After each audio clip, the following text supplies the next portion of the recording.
We are continuing to see all of the sunshine that we had from the early morning and continuing into the evening. This is a live look right now outside Gulfstream Cafe, and we are just going to remain on the dry side. We're not seeing any rain in our forecast, at least for us locally. The more west you go and even a little bit more upstate, there are some pop-up showers right now for parts of Charlotte.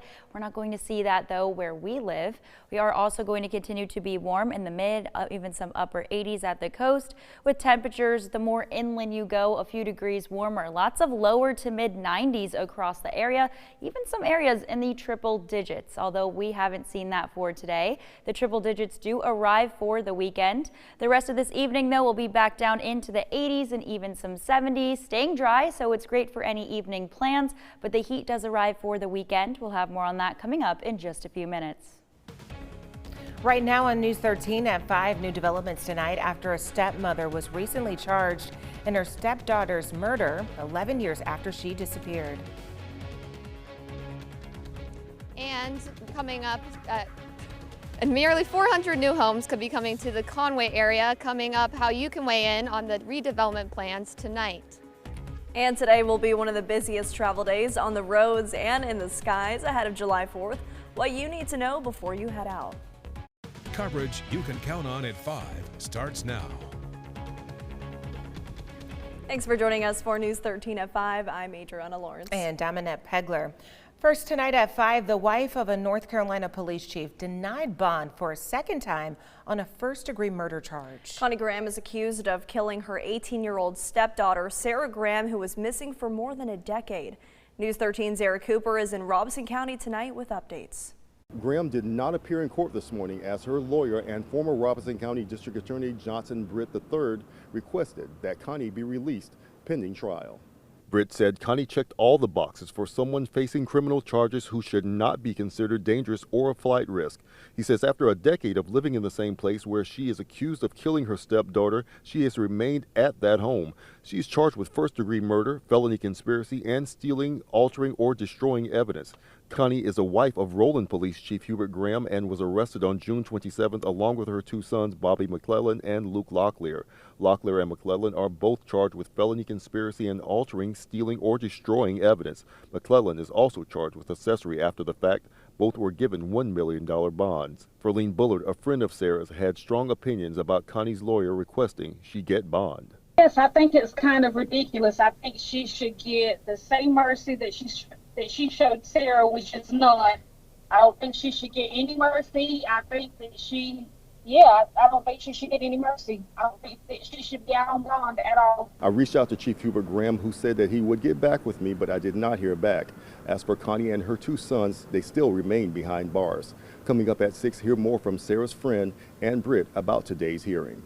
Reporting in Robeson County, Eric Cooper, News 13. Eric, thank you. Well, tonight an investigation is underway in the upstate. Authorities say 2 pilots are hurt after a plane crash in Lancaster early this morning. Federal investigators say the plane went down in a wooded area, thankfully avoiding any nearby homes and businesses. They say the pilots were severely burned. We don't know their conditions tonight. Authorities believe it was a nighttime training flight. According to air traffic control records, the pilots said they were having issues with both of their engines and they were trying to find a safe place to land. 7501 Sierra is declaring an emergency at this time. We have an issue with both of our engines. We're just trying to deal with some things right here. We're not sure exactly what's going on.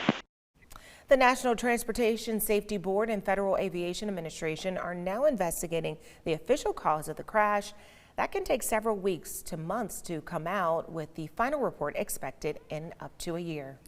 Turning now to your growth tracker tonight. In just half an hour, Horry County residents will have the chance to weigh in on a rezoning request for a proposed almost 400-unit housing development in the Highway 905 and Old Reeves Ferry Road area. And plans for the development were presented to the County Planning Commission last week, and tonight they're holding a meeting open to the community. News 13's Morgan Baker is live in Conway where that meeting is happening. And Morgan, what can we expect tonight? Annette, Adriana, tonight after hearing public comment, the Planning Commission is expected to make a recommendation on the rezoning request. The proposal would rezone nearly 200 acres for a housing development of almost 400 single-family homes. As part of the agreement for the rezoning, the developer would donate land to expand a nearby fire station, keep homes out of the floodplain, fund new turn lanes along Highway 905 and Old Reeves Ferry Road, contribute $200,000 towards a traffic signal at that intersection, and pay a fee of nearly $6,000 to the county for each home built. Now, if the committee recommends to approve the rezoning, the request will go to the full county council, who will have the final say.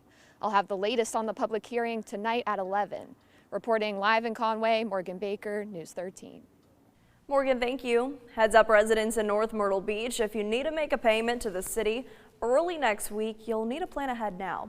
The city says their payment system will be temporarily unavailable starting at 7 o'clock Monday night until 2 p.m. on Tuesday. Payments will not be available to be accepted online or in person during that time because of scheduled maintenance. That includes payments for utility bills, building permits, business licenses, and reinspection fees. The city recommends making any necessary payments before Monday night. Right now, it's the start of the 4th of July travel rush. You're taking a live look next to me at Highway 501 south in Conway over the Waccamaw River, where you can see that traffic is pretty clear, but it is going to start to pick up pretty quickly. Independence Day marks one of the busiest travel periods of the year, and a record-breaking 61 million people are driving to their destinations for America's 250th. Officials with the South Carolina Highway Patrol says we can expect double the number of troopers on the interstates. It's part of a coordinated effort to reduce impaired driving.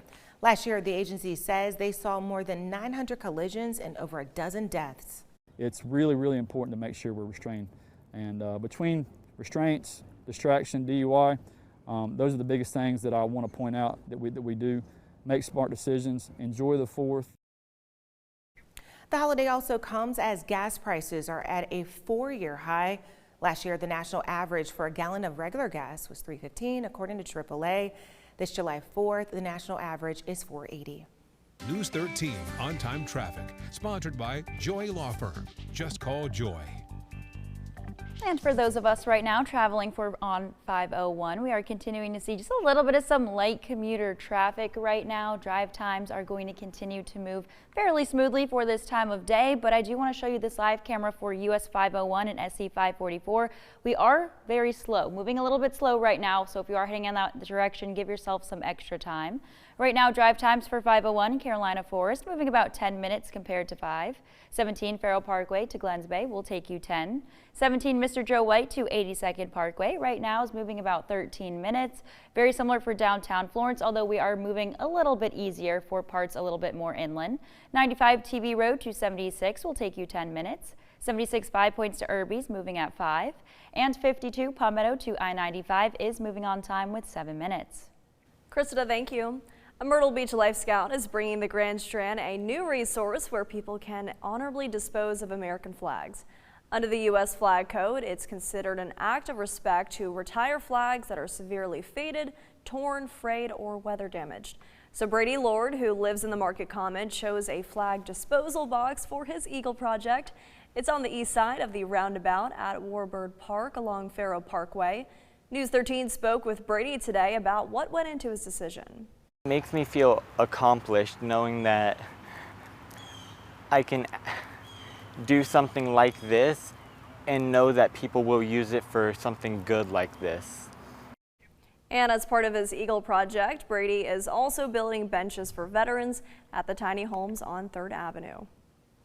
Well, today on our show, News 13's The Rundown, we sat down with a local veteran who's using his own mental health struggles to help others. Keith Holland runs Joint Task Force K9s, a Myrtle Beach nonprofit providing service dogs to veterans and officers battling PTSD and depression. Holland says his life changed when he got his own service dog after attempting suicide, and he wanted others to have that kind of life-saving companion. I wanted to be able to give that back to others. I was tired of seeing our brothers and sisters just give up on everything, and the dogs can truly bring them out of that funk and actually help the whole family at the same time. And you can hear our full conversation with Holland, including his time volunteering in Western North Carolina during Hurricane Helene, right now on the WBTW Plus app. It's available to download on your Apple, Roku, and Amazon Fire TVs. This past week has been hot, it's been muggy, but it's also been near normal for end of June, early July. We are expected to see a heat wave for the weekend though. We'll have more on those details after the break.